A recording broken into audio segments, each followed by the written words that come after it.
தமிழ் மக்களினுடைய காணிகளை ஆக்கிரமித்து சட்டவிரோதமாக அமைக்கப்பட்டிருக்கின்ற திஸ்ஸ என்கின்ற விகாரை கட்டுமானத்தை அகற்றுமாறு கோரியும் எமது காணிகளை எமது மக்களிடமே மீள ஒப்படைக்குமாறு கோரியும் நாளை பிற்பகல் 4 மணிக்கு ஒரு பாரிய எதிர்ப்பு போராட்டம் ஒன்றை காணிகளை பறிகொடுத்த எமது உறவுகளும் நாங்களும் அழைப்பு விடுத்திருக்கின்றோம்.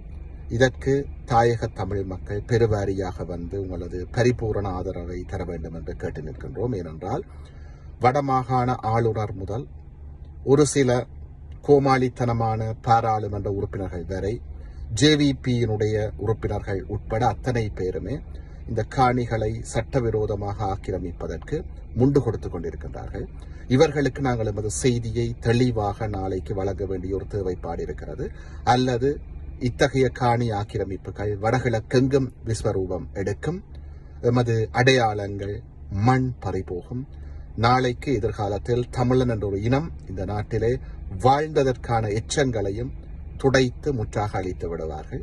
இவற்றுக்கு எதிராக எமது மிக காத்திரமான எதிர்ப்பை பதிவு செய்வதற்காகவும் இலக்கு ஒன்றுதான் இனத்தின் விடுதலை என்பதை பறைசாற்றுவதற்காகவும் எமது பிள்ளைகளினுடைய எதிர்கால இருப்பிற்காகவும் உங்கள் அனைவரையும் அன்புரிமையோடு அழைத்து நிற்கின்றோம். நாளை பிற்பகல் 4 மணி முதல் நாளை மறுதினம் 6 மணி வரை தையிட்டியிலே தமிழினத்தினுடைய எதிர்கால இருப்பிற்காக தமிழ் தேசியத்திற்காக அத்தனை தமிழ் மக்களும் பெருவாரியாக திரள்வோம். நன்றி.